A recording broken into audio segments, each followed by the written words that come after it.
Break के बाद स्वागत है आपका सी न्यूज भारत में। खबर प्रतापगढ़ से है, जहां कुंडा मां नायर देवी धाम पहुंचे गृह मंत्री अमित शाह ने चुनावी जनसभा को संबोधित किया। इस दौरान उन्होंने इंडिया गठबंधन पर जमकर निशाना साधा। अमित शाह ने अपने संबोधन की शुरुआत अवधी भाषा में करते हुए प्रतापगढ़ कौशाम्बी लोकसभा के लोगों को कलेजे का टुकड़ा बताया। इस दौरान अमित शाह ने कश्मीर का मुद्दा उठाया और कहा कि भाजपा ने धारा 370 को समाप्त किया है। कश्मीर से हमेशा के लिए आतंकवाद को समाप्त करने का काम किया है। अयोध्या में राम मंदिर निर्माण भाजपा ने करवाया। उन्होंने सपा और कांग्रेस पर तंज कसते हुए कहा कि 70 वर्षों से कांग्रेस सपा ने राम मंदिर को लटका कर रखा था। उन्हें प्राण प्रतिष्ठा में निमंत्रण दिया गया लेकिन नहीं आए। संबोधन के दौरान अमित शाह ने प्रतापगढ़ कौशाम्बी वालों से 3 हैट्रिक लगाने की अपील की। अमित शाह ने आगे क्या कुछ कहा, सुनिए। का काम नरेंद्र मोदी ने किया। भाइयों बहनों, ये 2 शहजादे जो है अखिलेश और राहुल बाबा, वो कहते हैं कि हम आएंगे तो धारा 370 को वापिस लाएंगे। मुझे बताइए कौशाम्बी वालों, धारा 370 वापिस आनी चाहिए क्या? जोर से बोलो, आनी चाहिए। मोदी जी ने इस देश से आतंकवाद को समाप्त करने का काम किया है, नक्सलवाद को समाप्त करने का काम किया है। और भाइयों बहनों, मोदी जी ने देश को सुरक्षित करने का प्राण प्रतिष्ठा हो रही थी तब ये राहुल बाबा, सोनिया गांधी, डिम्पल, अखिलेश यादव, सबको निमंत्रण भेजा गया, मगर कोई प्राण प्रतिष्ठा में नहीं गया। क्यों नहीं गया भाई मालूम है? बताओ क्यों नहीं गया? चलो मैं बताता हूं। वो लोग अपनी वोट बैंक से लड़ते हैं, वोट बैंक से। उनकी वोट बैंक कौन है मालूम है ना? पक्का मालूम है ना? पक्का मालूम है ना? मगर हम भाजपा वाले वो वोट बैंक से नहीं लड़ते हैं। सिर्फ राम मंदिर नहीं, औरंगजेब ने तोड़ा हुआ बाबा विश्वनाथ का दरबार भी मोदी जी ने फिर से बनाने का, सोमनाथ का मंदिर फिर से छोड़ने का बता है। मोदी जी ने हमारे सारे श्रद्धा केंद्र को फिर से सजाने का काम। भाइयों बहनों, मोदी जी के खिलाफ ये इंडिया अलायंस वाले लड़ रहे हैं। कोई संभावना नहीं है उनके जीतने की, मगर मानो इंडिया अलायंस वाले जीत जाते हैं तो उनका प्रधानमंत्री कौन बनेगा? आप बता सकते हैं भाई? बता सकते हैं? चलो मैं एक एक करके पूछता हूं। शरद पवार इस देश के प्रधानमंत्री बन सकते हैं क्या? ममता बनर्जी बन सकती है क्या? उद्धव ठाकरे बन सकते हैं क्या? स्टालिन बन सकते हैं क्या?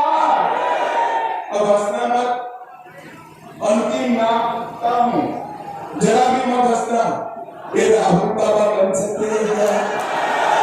अरे क्यों हंस रहे हो यार? वो भी बड़े नेता है, वो बन सकते हैं क्या? भाइयों बहनों, जब एक पत्रकार ने उनको पूछा आपका प्रधानमंत्री कौन बनेगा, उनके एक नेता ने जवाब दिया, बारी बारी एक एक साल बनेगी। अरे राहुल बाबा, ये परचूरन की दुकान नहीं है, भारत देश है, ऐसे नहीं चलता। कौशाम्बी वालों मुझे बताओ, ये बारी बारी प्रधानमंत्री बनने निकले हैं और कोरोना आएगा तो कौशाम्बी वालों को कौन बचाएगा? मुझे भी मालूम है मोदी जी बताएंगे। कौशाम्बी वालों मुझे जोर से बताओ, सभी को दोनों टीका कोरोना का लगा है या नहीं लगा है? दोनों हाथ ऊपर उठाओ, लगा है या नहीं लगा है? मोदी जी ने 130 करोड़ के देश को कोरोना का टीका लगाकर कोरोना से सुरक्षित करने का काम किया। भाइयों बहनों, जब मोदी जी टीका लगाने की शुरुआत किए, वो खुद टीका लिए। वो अखिलेश बाबू कहते थे ये मोदी टीका है, मत लीजिए। मगर अच्छा है यूपी वाले अखिलेश का नहीं सुनते, सबने ले लिया। जब अखिलेश ने देखा कि सबने टीका लिया है, डिंपल भाभी को लेकर रात को अंधेरे में वो खुद टीका लगाकर चले आए। तुष्टीकरण की राजनीति के लिए इन्होंने ढेर सारे हमेशा ये कांग्रेस पार्टी ने बाबा साहेब आंबेडकर का अपमान किया, उनको चुनाव हरवाने का काम किया, भारत रत्न नहीं दिया। मोदी जी ने 14 अप्रैल को राष्ट्रीय समरसता दिन घोषित किया। इसके साथ साथ मऊ, लंदन, नागपुर, दिल्ली और मुंबई बाबा साहब से जुड़े हुए 5 स्थानों को डेवलप कर तीर्थ स्थान बनाने का काम हमारे नेता नरेंद्र मोदी जी ने किया। नरेंद्र मोदी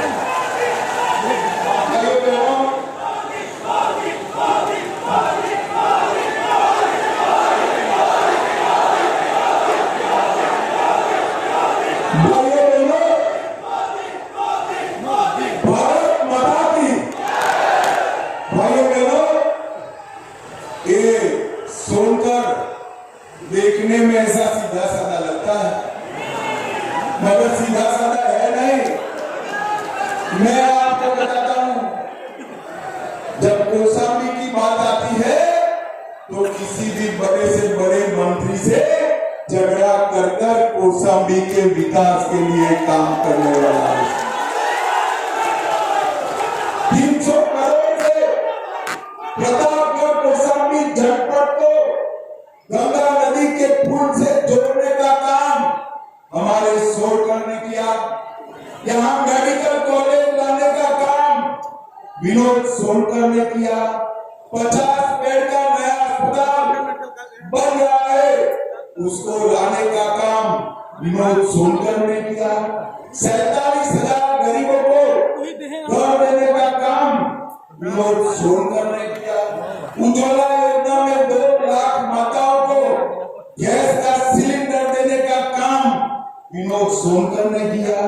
2,45,000 घरों में नल से जल पहुंचाने का काम विनोद सोलकर ने किया। 4 लाख शौचालय गरीबों के घर में बनाए।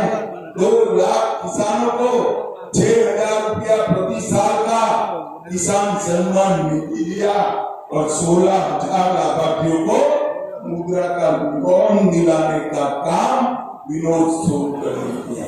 और हमारा कौशाम्बी का जो केला है ना, केला कौशाम्बी में केला ज्यादा होता है ना भाई, अरे बोलो तो होता है ना।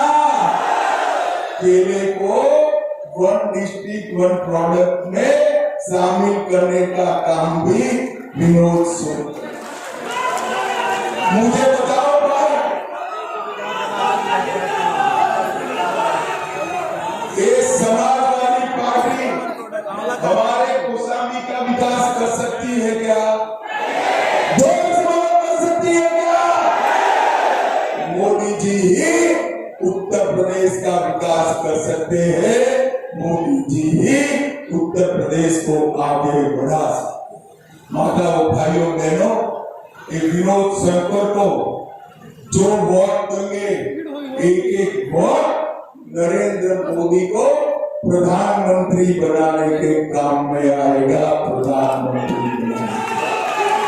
मुझे बताओ, विनोद सोलकर को कमल के निशान पर बटन दबाएंगे क्या? ऐसे नहीं होता भाई।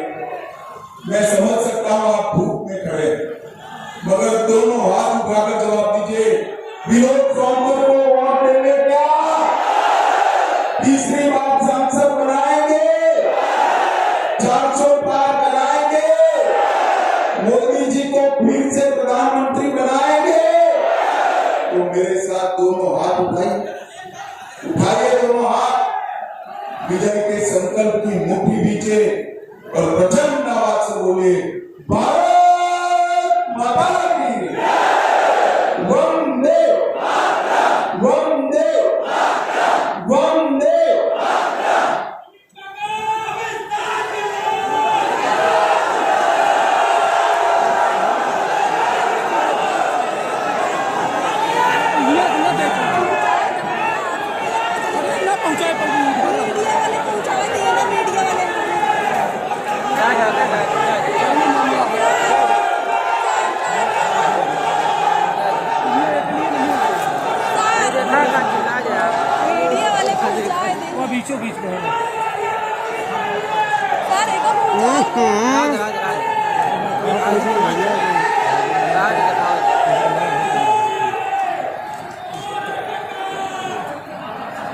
प्रतापगढ़ से सी न्यूज संवाददाता रोहित जायसवाल की रिपोर्ट। फिलहाल इस खास खबर में बस इतना ही। देश दुनिया की बाकी खबरों को जानने के लिए आप देखते रहिए सी न्यूज भारत।